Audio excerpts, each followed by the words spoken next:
Hello, everybody. Gary Schwartz here at 40 Years Gatherings with Gary Schwartz, and today we have none other than Dr. Stephen Peters, who is a neuroscientist who has been specializing in horses. But of course, we know how the relevance of the human brain and that sort of thing has with horsemanship and so on and so forth. So we've talked a couple of times on the phone, and we just had fascinating discussions. We probably should have had the recording going when we were talking earlier, but so we'll go over some of the same stuff that we talked about before. But Steve, you are retired now. Could you tell us a little bit about your history with as a neuroscientist, what you did when you were actually practicing?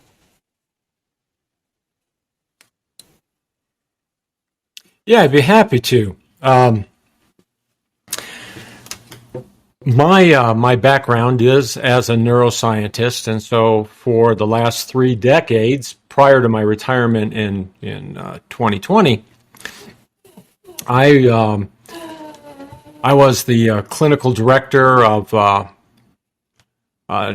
neuropsychological unit of a large neurology practice for about 15 years. And then I moved out to Utah, and out there I opened the American Fork Memory Clinic to diagnose neurodegenerative diseases like Alzheimer's disease in patients. And then I opened the Clinic for Brain Health at Utah Valley Hospital, and our concern was just being able to try to find things that would prevent, to get ahead of things that would increase your risk for dementia. But underlying all of this, I've always had horses in my life, and I look at them through that neurological window. So where somebody might say, well, my horse is acting up and is demonstrating bad behavior, my window would be, well, that horse is just flooded with norepinephrine. So I got to know how to lower that, get them in a state where serotonin's taking over and they're in a range of balance, homeostasis, comfort, where they like to be. And then I got to entice them with dopamine to go out there and find the good. So I'd always look at it as a neurochemistry problem. And as long as I didn't label it and take things personally, that really worked for me. But, usually I had 6 or 7 horses at a time. And that, if you're going to say anything about horses, you need a large sample. And it's not like I had 150 horses in my backyard. So I found somebody who did. I hooked up with Martin Black, and Martin was able to give me the empirical evidence. What I mean by that is by observation. There are things you can see by observation that aren't in a book. So I would say to Martin, when your horses are like this, do they show you these particular signs? He'd say, yeah, but how do you know that? It took me like 1,000 horses before I started to see that. And I said, well, I don't know it because I'm out there with those 1,000 horses. I know it because I know brains. And this is actually how I would expect those things to happen. So we went out there, a woman, a buckaroo, and a photographer, Kim Stone, captured thousands of images of horses, and Martin and I would lay those out and look at them, and I'd say, see here where the facial nerve is all activated and tight, and see here where, this is almost like a dead eye here. And so we'd start to look for all these subtle little signs, and it was great because it's like 2 people with puzzle boxes, but not the whole puzzle. And when we dumped them out on the table, the pieces fit together, so we had a big picture. And it was Martin that said, look, we got the scientific piece, and we got the empirical piece, and they fit together. people should know this. If you know the neurology of the horse, then you can start to read that horse accurately, not your interpretation of what's going on with the horse, but actually what is going on with the horse. So he convinced me that we should write a book, and we wrote Evidence-Based Horsemanship together. And since my retirement, I've been giving a lot of horse brain dissection courses and horse brain clinics and seminars. And I guess somewhere along the line, that's how I ended up on your doorstep, Gary. Well, I met Martin. We're fellow Idahoans, but interestingly, we had to go to Texas to meet one another here 2-3 years ago or so, and struck up a little bit of a friendship, and so kind of got started. Of course, I've known of Martin for many years, but don't talk often. But I did get plugged into a webinar you folks did back early in the month of February, and never have attended one of those. But you started what really lured me into the orb, as it were, as you were talking about safety with regard to people and horses, and you talked about the importance of having this, as you said, this window of tolerance. Why don't you describe a little bit of what you mean by window of tolerance?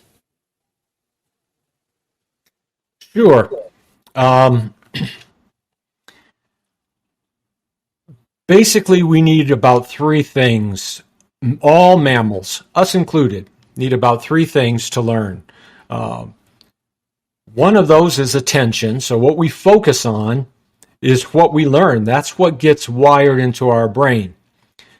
But if we're not paying attention and we're disengaged, then we're not paying attention to things and they're not processing. So we need motivation. So learning to learn is a big deal. And once you start to do that, you start to receive dopamine. That's where you get that aha sense. And most important is, do you feel safe? Horses ask you that all the time. They're prey animals, so they want to feel safe. Otherwise, they get too, what we call, sympathetically aroused. And no thinking takes place when we're like that. And that happens to humans as well, where they don't feel safe in a learning environment, where they think, I don't get this. This information is too difficult. I'm falling behind class. I can't focus here. Or I have a math phobia, and there seems to be some math involved here. And those kinds of things actually get us in our flight response, where we really would rather check out than stay and attend to what we're learning. So we have this window of tolerance, what we can tolerate. Now, if you never go out in the world, if you never interact, and our brains are designed to go out in the world and interact, that's how we build them. But if you never do that, your window of tolerance stays like this. Your horse, if you never take your horse out of an arena, if you then take them for a trail ride, they'll come apart because that's way outside their window of tolerance. So what we do is we challenge ourselves just enough so we're outside of our comfort zone. And then instead of flooding, jumping outside of our window of tolerance where we just flooded, we allow our nervous system to reset. So we take ourselves, we challenge ourselves. Things are a little bit scary, but they come out okay. And you continue to do this, and your ceiling increases. So instead of, let's say you've saddled your horse for the first time, and it's kind of gone around without bucking, and then it sort of stops and licks and chews, and its head comes down. That might be a really good time to just go take that saddle off, because the next day, much like Tom Dorrance said, you can turn them out with a good experience and they're even better the next day, or you can have a bad experience and they're even worse.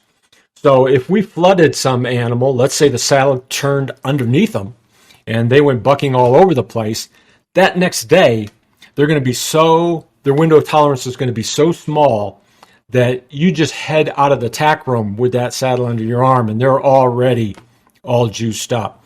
So it's really important that we do this gradually, because where you learn in this window of tolerance. When you come outside the window of tolerance through the ceiling, you're only feeling hyper aroused. You're only feeling startled. You're only feeling, so juiced up you can't focus your attention. The opposite, hypoarousal, is if you got flooded, for example, and it was just overwhelming. Some horses do this as well. You become hypoaroused. Those horses just freeze. And you've seen them before where, you say, oh, well, my horse is standing still. They're just doing fine. They're adjusting to this tarp that I'm working with them. But if you look closely, they're frozen, solid, stiff. And you'll see those facial nerves just come out like a guitar string, and their head's still way up above the withers. If you think that horse is nice and relaxed, go ahead and jump on, and you'll get yourself a good ride. Hopefully, you'll hang on for more than 8 seconds. Well, this window of tolerance, we can open it, and this is the ultimate place for learning to occur. So we test it, we bring it back. We test it, we bring it back. Your nervous system starts to change over time. And so Martin calls these special forces horses. He's continued to do this process back and forth until that window of tolerance is so wide that, here's the difference. If we flooded a horse and they checked out on us, they're ignoring everything around them. That's not what we want. What we want is the horse to be aware of everything around him, to be aware of that dog that runs through the round pen, to be aware of those other horses over here, to be aware of that piece of plastic that blew across a field, but not reacting. And that's different. This is such fascinating stuff for me. I'm for years, probably most of my life, always sort of engaged in the psychology of what it is I'm doing. Metacognition is probably something that may be familiar to some people, how you're thinking about how you're thinking. And so what you're doing is actually giving it, you're putting flesh on the bone. You're offering pieces of that puzzle, as you said a few minutes ago, that sort of complete the picture. And when you talk about this window of tolerance, what's most fascinating for me about that is what I've seen in the world of craftsmanship is the energy, perhaps some might say magic, is only, for lack of a better term, happens right on the edge of your abilities. How there's some energy that happens right there. And when you feel like you've done something that you've not done before, as you say, you get that little bit of a dose of dopamine that makes it a therapeutic activity, doesn't it? That therapeutic activity keeps your head in the game, keeps you motivated, just as in horses, so much so with us as well.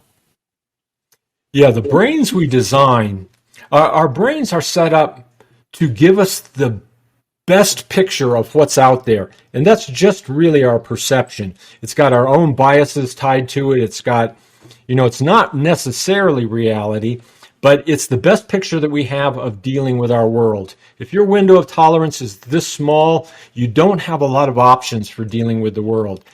Now, like Carrie was saying, the way that your brain gets you off the couch doing something is by using dopamine. To get a dopamine hit, you have to get up and search out knowledge. So your horse gets dopamine out in the wild when it explores and says, oh, there's greener grass over here, or here's the water hole. Oh, wow, there's some other horses over there. Maybe there's some mates. They're not saying that consciously, but it's dopamine that drives that. And here's the cool thing. We find that novelty, new things that are challenging to the brain, give you your biggest dopamine hit. And that makes sense. If your brain's designed to help you learn and interact with the world, then it needs to every time you get something new, some new information to add to your old information, you get your biggest dopamine hit. So if you're right on that level of window of tolerance and something's a little new, if you avoid it, then your window of tolerance stays like this and you don't get that dopamine hit. You feel better. You say, wow, I survived. I didn't have to deal with a tough situation. You feel better at the moment, but you still have anxiety around that area until you go check it out. And you have to ask yourself, can I just deal with this for 5 minutes? Not flood yourself. And then you feel like you have what's called an internal locus of control. I'm still in charge. I can test myself and get myself this far and experience something new. If it feels too uncomfortable, all I have to do is back away and allow my nervous system to reset, because that's enough. Total avoidance, we never leave the confines of that rigid area. So if we want to grow our brains, grow our experience, and excel at things, we really have to live on that window of tolerance and check out new things. And when you accomplish something at that range, man, you get a big dopamine hit. That's when you go, yeah, I didn't know I could get that. Or you get 2 or 3 pieces of knowledge and you have to be up here to say, I see how they fit. Yes. So you pick up little pieces of the puzzle by living up there. So, you look around our world, though, today, it seems like many of us, perhaps most of us as Americans anyway, we live in the middle of that, for the most part, in the middle of that window of tolerance where there's comfort, where there's safety, and so on and so forth. And we can sit on the couch and be pretty comfortable most of the time, but those, what you're saying is those that can get up off the couch, as you said, find it, push that envelope just a little bit, test that window of tolerance, and see where that might go. And sometimes it doesn't go well, but taking that risk is always something that we should have in mind. And sometimes going down the wrong road is actually good information. If we make mistakes, the front of our brain then really focuses and we say, oh, okay, what? So don't think of getting the right answer. Think of it as a process. Einstein said, I don't teach my students a certain subject. I simply provide the environment so that they can learn. And, learning's not always easy. So for teachers, sometimes the art of teaching is to allow your student to struggle and then know when you need to provide support. But if you're just memorizing something and regurgitating it back, then that's not actually knowledge that you can count on. You really have to be involved in that type of learning. And that's how brains are. They're interactive. They want to interact with the world. That's how you grow your dendrites. That's how you create more connections. So you're responsible for where your brain is. You can sit on the couch, and I used to have patients like that there wasn't enough blood perfusion deep to the brain. Those little vessels would die off after a while as people aged. They'd eat a bunch of fatty foods and remain sedentary. Movement gives you something called, and not to get too jargonish, but there's something called BDNF, brain-derived neurotrophic factor. It's in horses, it's in humans. And you largely get it through exercise. And so we know we need to move. In fact, they've done studies where people will run up and down a staircase, then rest and work out a math problem, let's say. And then they have people that just sat and worked out the math problem. And they put these functional MRIs on them so that that's a device that can read the brain in real time. And they find that the brain is really lit up and active and ready to go if we've got enough blood perfusion up to the brain. So this brain-derived neurotrophic factor, you can't take a pill for it, although some company has come up with, you could take these BDNF pills. Well, that's a lot of bunk, because you can't really do that. People want to sit on the couch and take their pill. Basically, it's going to be diet and challenging yourself and exercise that's going to grow your neurons. And we all have, and there's like snowflakes, we all have these neuronal networks. If I say the word horse, it means something different to me than it means to Carrie or it means to you, because of your experience, your past experience. And what we want to do is provide enough new information, challenges, so that these neural networks reach out to each other. And before you know it, you've got this whole dendritic forest. And that's how you get a special forces horse, that they can be in a situation they've never been in before and yet figure it out because they have options. And they don't have to go through the ceiling because we've widened their window of tolerance. So they come on something new, they don't come apart, and they can sort of sort it out themselves. So that's how powerful we can be. Anybody can make a horse do something. And we can make a student do something, but we can't make a student learn. That has to have meaning to the student. And the only way things are going to have meaning to you is if you are involved. On that webinar, I think I mentioned to you in an earlier conversation, you had the visual of the forest of those dendritic connections and so forth, and it was you had kind of this Charlie Brown Christmas tree on the one side of the screen, and on the other side you had this very elaborate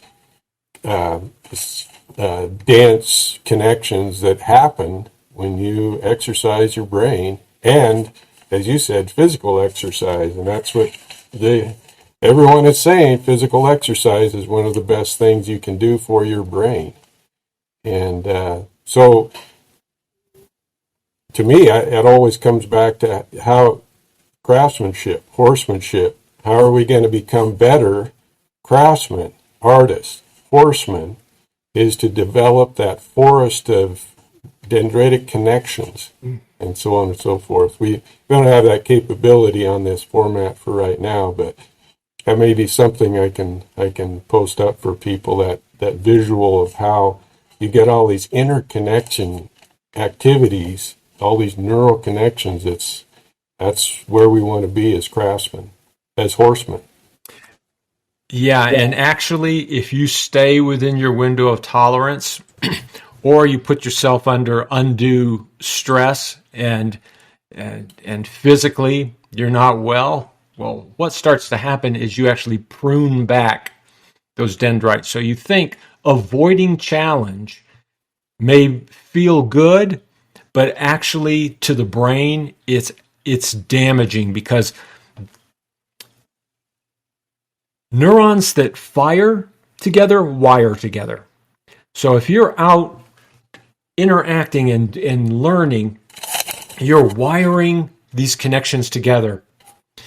And if you're not sending messages over those neurons, they just come apart and eventually over time start to atrophy. It's like a highway that gets closed, those old highways, and pretty soon they got potholes in them, and pretty soon there's really not even much asphalt left on them. That connection is exactly the same in your brain. What you want to be doing is creating super highways and paving them with new experience and growing this dendritic forest. And you create your brain, you create your reality out there. Now, one of the ways we we can optimize that. It's how we present things to the brain. If, for example, we flood ourselves, let's say I'm going to cram for a test, and I'm going to take in all this information. Well, what happens is you end up with all these fragments, and you might be able to grab a few of them while you take that test. But 2 weeks later, they've just kind of drifted away, and only a few of them are you able to hang on to, and you don't even remember what you had before. But we need to space time. So we have to be exposed and then back away and do something else. Be exposed the next day and the next day and the next day, but in small episodes. And overnight, what happens is while you sleep, a chemical called acetylcholine goes in and says, we don't need this connection anymore, but this one's important. So it's like a highlighter. I'm going to change this. I'm going to change this. I'm going to change this. And you actually wake up the next morning with a brain that's a little different than it was the day before, but you need time to do that. Let me give you an example. You learned to ride a bike for the first time and you had the training wheels on. Well, your dad finally took those training wheels off, and all of a sudden you couldn't stand up and you crashed a couple of times, skinned your knee. And if you kept trying, you'd get frustrated and you'd reach a point of diminishing returns. You'd actually get worse because you'd be so emotionally upset.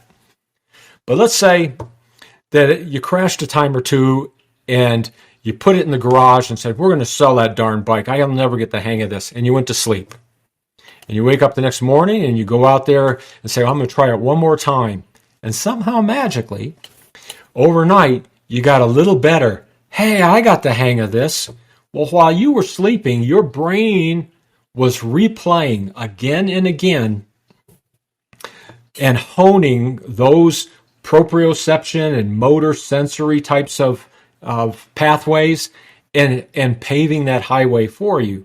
So that's why when you deal with a horse, Martin and I have done a lot of experimentation there. You need dwell time. You expose them to something, and then you've got to back off and leave them alone. But we get greedy. Keep going, keep going. And what happens is they check out on you, and they get flooded, and we reach diminishing returns. So you could teach how you want to teach. Your brain is still going to handle it how your brain handles it. And if we can optimize that, I've just started learning to play the bass guitar, for example. Everybody told me, all these musicians, don't try to put in 5 hours a day just hammering away on a bunch of scales. Practice for a brief, intense period of time and let it go. And then the next day, pick it up there again and again. And sure enough, your research shows your progress improves dramatically, like over a month's time with these brief episodes. It's interesting, and I won't ramble on too much here, Carrie. Oh, you're doing great. But they took a group of surgeons or surgical residents. These are still students who are going to become surgeons. And they wanted to investigate, are the way we teach things in medical school the best way to do it? So they had two groups. And one group, they do it like they usually did. You're going to learn this surgical procedure in 1 day. It's going to take like 8 hours, but we're going to work on this in 1 day. And then another group had the exact same amount of time, those 8 hours, but those 8 hours were broken up over 2 weeks. And so they got small chunks over a 2-week period. They asked the students, which way do you prefer to learn? And almost all of them said, let's just get it all done in a day and let's check out. Well, a group of expert surgeons who had no idea what the experiment was about then watched these students and graded them on a surgical procedure on live rats, anastomosis. They had to go in with like microscopes and hook little veins and arteries together. What they found was that the group that learned spaced out over time excelled and it was statistically significant. So even the way they wanted to learn would not have been the best way to learn, because the scores were so much better if we allowed the brain to process, to allow the brain to assimilate that information. And that's what we don't do with horses. The most underused tool in the trainer's toolbox when it comes to dealing with horses is that pause. They don't allow enough pause time in there for the horse to assimilate that information. What Martin and I did for colt starting, for example, he wanted to be so efficient. When he was a teenager, he had a contract colt starting business, and he wanted to do as many as possible. And so as we got to working together, he just wanted to sort of keep going. So what we did is he would put 4 or 5 horses in the round pen, and instead of spending an hour with one horse, he might spend 10 minutes with this horse and then go and spend 5 minutes with this horse and until he thought that they were in a good spot, 15 minutes with this horse. And the fact that there were a lot of horses together, so herd animals, they had comfort in being together, and it forced him to leave those horses alone after he had provided that bit of information and that bit of training and that bit of learning. They all started licking and chewing. By the time he reached the last horse, then he looked at all those horses and he discovered that those 5 horses were all further along in their education than if he would have spent an hour with each individual horse. That hour was better spent allowing them to assimilate the information and process the information. So oftentimes that's not what we learn to do. That's the American way, isn't it? We want something before we're ready to have it, and we want a finished horse. We're reaching for a finished horse before we or he is ready to be finished. And I know I taught classes here in the States now for 20 years, and I've taught a little bit in Europe, and what I've discovered is that Americans are not very process oriented.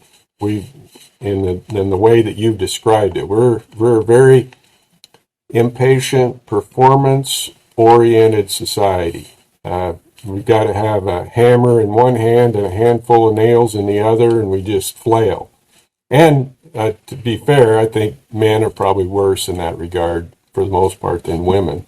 And so that's where that little tutorials occasionally can bear a lot more fruit and be a lot more efficient way of learning than these hours and hours and hours. I know I've had people say, "Oh, you got to where you are because of all this passion and hard work," and I kind of stick my toe in the sand and think, well, it hasn't been all that hard, really. I mean, there's days where, you challenge yourself, and that can be hard, getting up off the couch and stuff. But for the most part, I guess I'm a plodder. I just take things as they come and challenge myself just a little bit at a time, and then you become a lifelong learner. So that's what's so fascinating to me is here you're offering us the science. This is the evidence-based approach to some of the things that we've said over and over and over for years and years, but here's scientific evidence for the fact. Yeah, and there are people that know the how. This is how you do it. But oftentimes the benefit of science to those folks is that we can explain the why.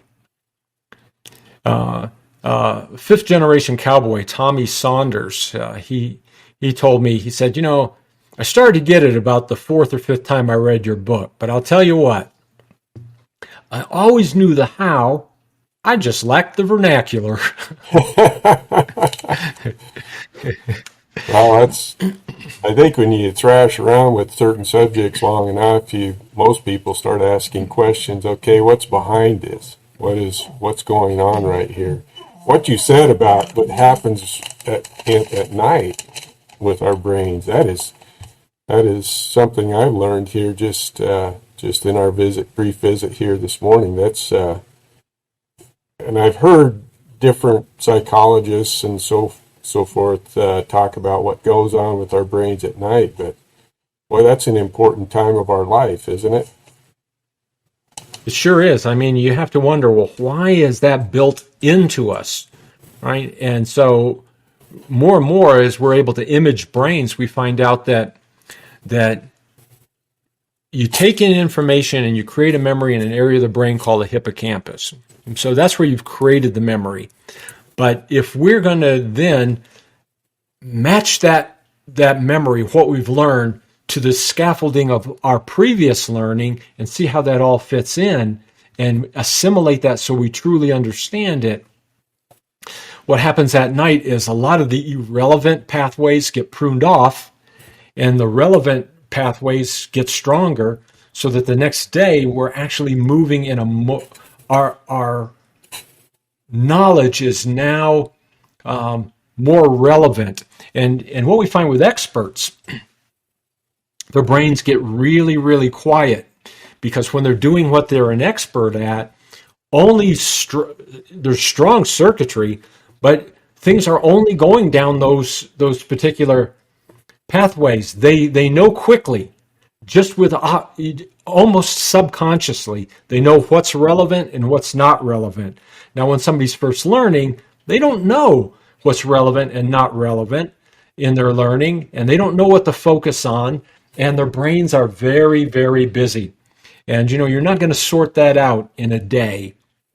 So we have to just keep nurturing these pathways because the expert can look and say, yep, that's what's wrong.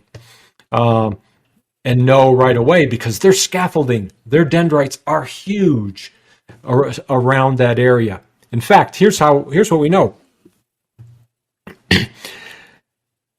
When you stimulate a neuron, when you fire a neuron, you're first exposed to something. And then you go back and you do it again.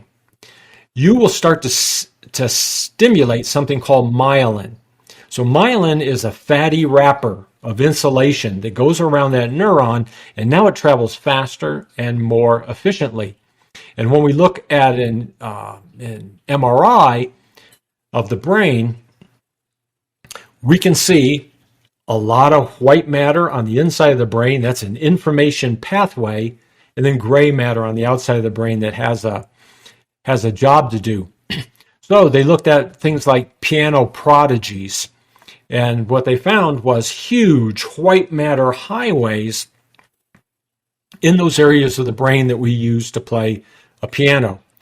They taught visual tasks to rats and then sacrificed them, and the visual areas of the brain were all filled with these white matter pathways.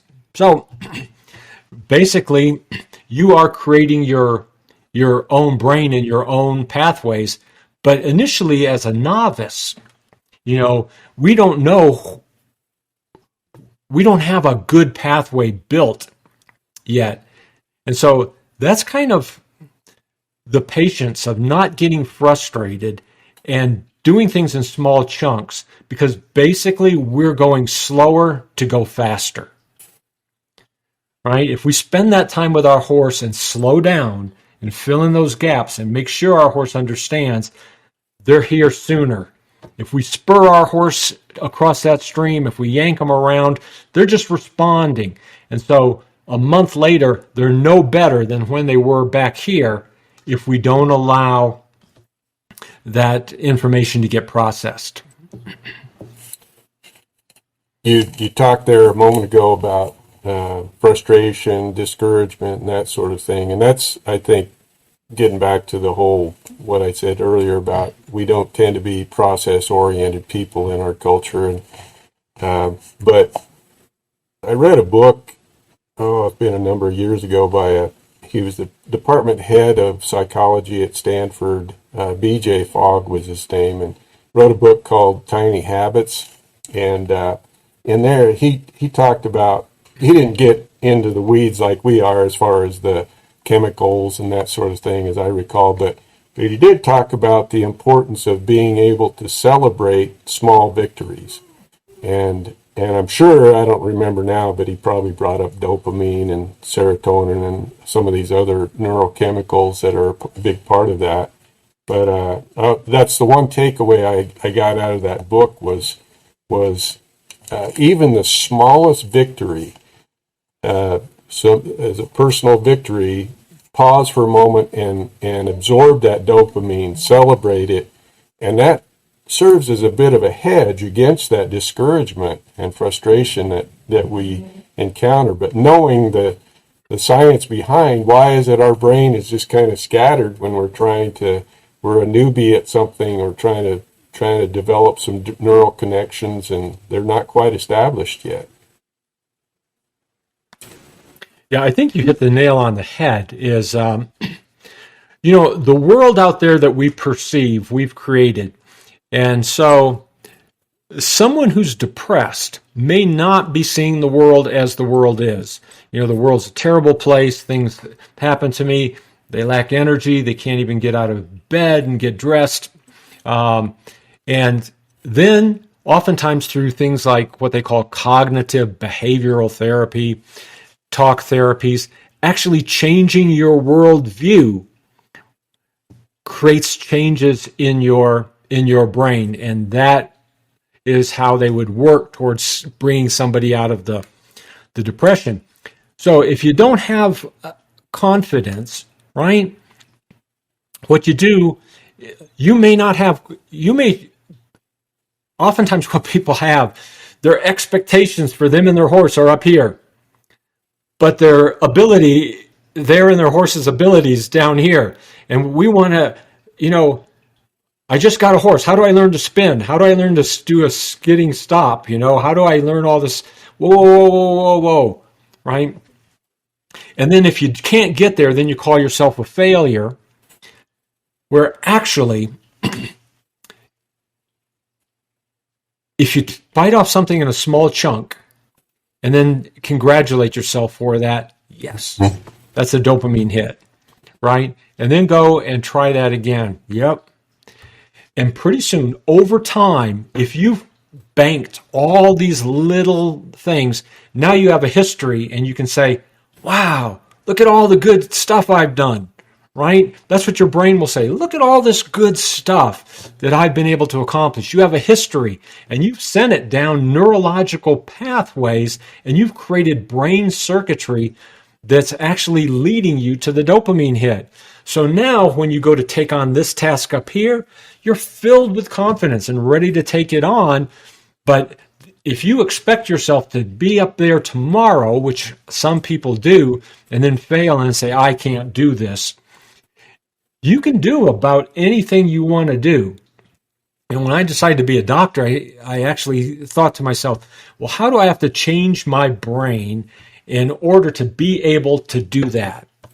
I was a naval officer. How do I have to change my brain in order to know the things I need to know?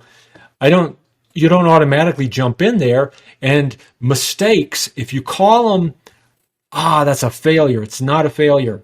That mistake is just data, just information. And then I tell myself, well, how can I do it differently to get my small congratulatory dopamine hit around that? And pretty soon that fades by the wayside. And so you're capable of doing an awful lot. You're capable of changing your brain. You're capable of doing things, but you also have to have realistic expectations in your pathway to get there. Know it's space and time. That's how we learn. You got to have space out over time. We know that's how brains work. And if you're willing to be patient, that's a big key. If you're willing to be patient enough to get there, you'll get there. A few minutes ago there, you mentioned, I've always been fascinated by this dynamic with people like Martin and different horse clinicians that are teaching people horseback. So you've got, as you mentioned a moment ago, you've got this ability of the horse right here, and then you overlay over the top of that the ability of the person. that's a tall challenge in order to manage, as a clinician, as a teacher, trying to manage those two different, completely different dynamics that could be wildly disparate as far as their experience and ability and so forth. It's very different from the teaching I do. I've got people in it's their ability and a blank piece of paper. That's a far simpler deal, but when you throw a horse in the middle of it and his personality, his experience, his ability, and you overlay over the top a person's history, as you say, supreme challenge. I have a lot of respect for those guys. And be a teacher. Teach yourself, because being a teacher truly helps you to learn things. So, for example, let's use Martin, and we could use Carrie for an example as well. But Martin would grow up, and even subconsciously, he'd start to see behaviors. He'd start to see little things in the horse. He'd see little movements that meant something, and he'd get to know how his body in movement with the horse would either get in the way or help to facilitate something. And so when he went to teach, he would look and say, well, man, didn't that guy see that? Or, holy mackerel, that's just obvious. No, Martin, that's obvious to you because that's how your brain is already wired. So what he had to do is learn to go back and find words to learn to describe what those behaviors were so that it would be more accessible to the person. And so that whole process of learning to create a language, I had to take very complicated neurological ideas and try to translate them in a way that people would understand if I was going to help people to understand. And in that process, you find out, oh, I forgot to dot this I and this T, and you've got to really think it through. So also be your own teacher and realize, am I creating this information in a way that's clear to me? Am I clouding things? Is my emotion getting in the way? Am I getting frustrated? Am I getting scared? Have I not applied this enough that I really, because you can memorize something and then regurgitate it back up, but that's not knowledge. You have to apply it, and that closes the circle, the circuitry of learning. Because there's people that book learn really well and yet can't apply what it is that they learn. There are people that apply things but then can't put the words together to describe it. And so learning in that deep way is being, and describe it to yourself. Do something and then describe to yourself what you did in words. And sometimes that adds even deeper levels to your knowledge. I agree 100%. And that's another takeaway I've just gotten here and making a note of it to myself is how do we teach ourselves, which is another way I suppose you're learning how to learn, I suppose is another way to say that.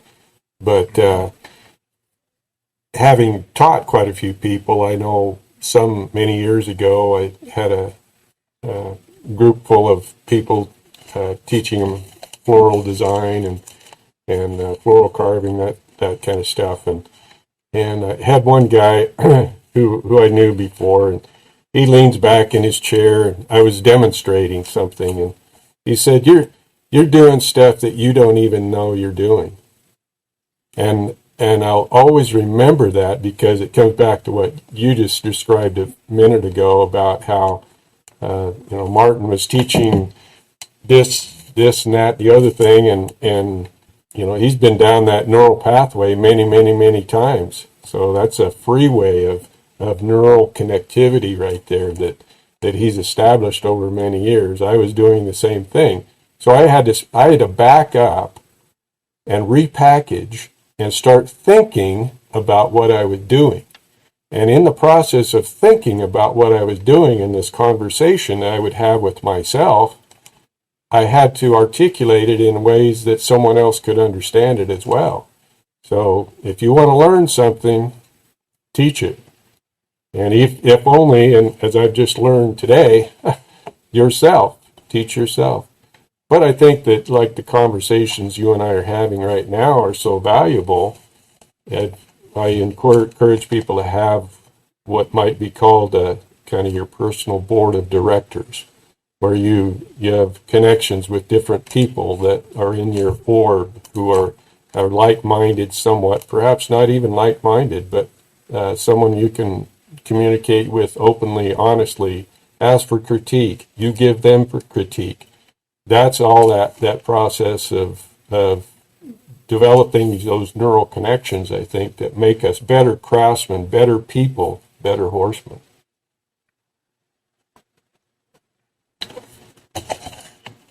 Well, Yeah. Go ahead. We haven't even scratched the No, surface of my notes. what do you got in there, Kerry? What do you got in there for us to talk about? Well, you used the word inoculating ourselves in that earlier discussion with Martin. Inoculating ourselves from perhaps you could unpack that a bit for us, how we're trying to give ourselves this vaccine. Perhaps maybe that's not a good word to use nowadays, but inoculating ourselves to try to help our brain, the chemistry in our brain, to receive information and be able to utilize it. Yeah. You talked about When you're go ahead. There's a norepinephrine is another one of those neurochemical what do we call chemicals that's Neurotransmitter. Pardon me. A neurotransmitter. It's a neurochemical. Yep. Maybe you can unpack a bit of what you were talking about, inoculating ourselves to try to avoid that neurotransmitter that tends to trip us up in our learning process. And if I've misspoke in any way, well, be free to correct me. Yeah. There's an area in our brain called the hypothalamus. It sits above the brainstem, and it's a barometer of the autonomic nervous system, fight or flight, for example. And it's constantly measuring what we call neuroception. It's constantly measuring in our environment to tell us whether we're safe or not, whether it's a safe opportunity to learn, whether we're comfortable to learn. And if, let's say we've had a previous trauma, somebody's been physically abused, for example, and, so they go into the classroom, and if voices are raised or they're sitting back too close to they don't find an exit in the back, there's a number of things going on. Their brains are very, very busy and hyper aroused. They can't learn. The kids in the back of the seat row after lunch, they may feel safe, but they're hypo aroused. Now, we need some degree of arousal in order to do task. So we need, you could call it mild anxiety. If something triggers chemically that hypothalamus to talk to an area of the brain related to fear, it'll push us out of our window of tolerance. So that chemical would be norepinephrine. Norepinephrine gets us ready for fight or flight. It's a very stress-related neurochemical, one usually related to fear. So For example, I took on a horse one time that the owner had continually whipped him in the face. So what they learned to do is when somebody approached, they would rear up and paw. So my task, and the guy said, "You're an idiot. You're going to get yourself killed." But I didn't look at that as a bad behavior. I looked at that horse can't help it. It's filled with norepinephrine, and that neurocircuitry that's firing right now is protective, and it can't flee because he'd trap it in a corner. So flight was out of the question, so it turned to fight. So basically, I had to say, how do I help this horse feel safe? And I had to do that slowly from a distance and not approaching head on, because I had to lessen the amount of norepinephrine. And then another chemical, serotonin, which is related to emotional balance. Most all the antidepressants are what's called selective serotonin reuptake inhibitors, like Prozac. They monitor the amount of serotonin. So I had to get an emotional balance in that horse. So slowly, over time, because I know these things don't happen immediately, I need to space out time, I would approach closer and closer to the horse, but from the side. When I finally had that horse where they weren't way up here, then I had to initiate curiosity, because then I can get the dopamine hit. Now, if I would have gone and just put a saddle blanket right on that horse would have lost its internal locus of control. Everything would be external, and it would go back to fighting. But if I held that saddle pad out away from the horse, from the side, and I got the horse to feel safe enough to investigate that saddle pad, not my going after it, but the horse coming toward, because dopamine is a searching drug. So that horse needs to be moving toward me. And if I could get that horse to move and investigate that pad, and then go back to licking and chewing, they're down-regulating themselves. They're opening the window of tolerance. And once I had that horse curious about things, it was curious about all kinds of things. Why? Because it felt good.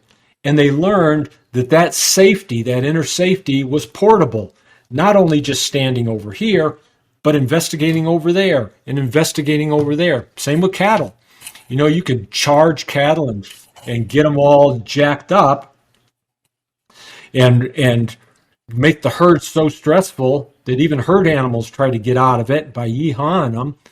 Or you can simply move them to the next pasture, close the gate, wait till they settle, wait till they scatter around, and they're not at the fence line or tearing up your fence. And they're not trying to get back to the last place they felt safe. Now they've learned it's portable, and to the next pasture, they can take that safety along with them. If you teach them that back there was safe, and now, yeehaw, I'm going to get after you and chase you around and create a big stir, this is where all the stress and cortisol is in the herd. And so you've taken away one of your biggest aids in allowing that to move on. And the same with us. If we learn to self-regulate our own emotions, maybe breathing, maybe some people meditate, maybe some people go for walks. And if we get good at realizing we're in charge and we can self-regulate, man, and then we go and we're safe enough to learn and explore and take risk, those dopamine hits become really big. And then that's when you say, man, how did my horse get so smart? It's just looking to learn.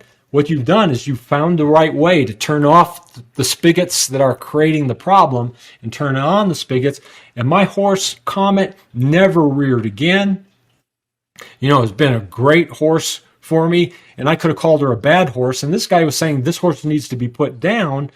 But no, we had a brain that we actually created the problem in. And if we label it, which we always want to do, we always want to label something. Well, when I know a brain is an evolving thing. I'm not saying there are some horses and people that are so emotionally disturbed and damaged that it is almost impossible to work with them. But 95% of the time, that's not the case. Well, you brought it full circle. You talked about horses and how it's relevant to us. I've got another phrase here: safety is portable. So as I move through my window of tolerance and so on and so forth, it's that dopamine hit, that whole connection, neural connections we're developing is portable for other circumstances. It helps develop confidence in doing what it is we'd like to do. Well, Stephen, I think we've pretty well chewed up our hour that we had allotted here. I feel like we've just scratched the surface, but I'll have to circle back around and have another conversation with you at some point along the way, and I hope to meet you in person one day.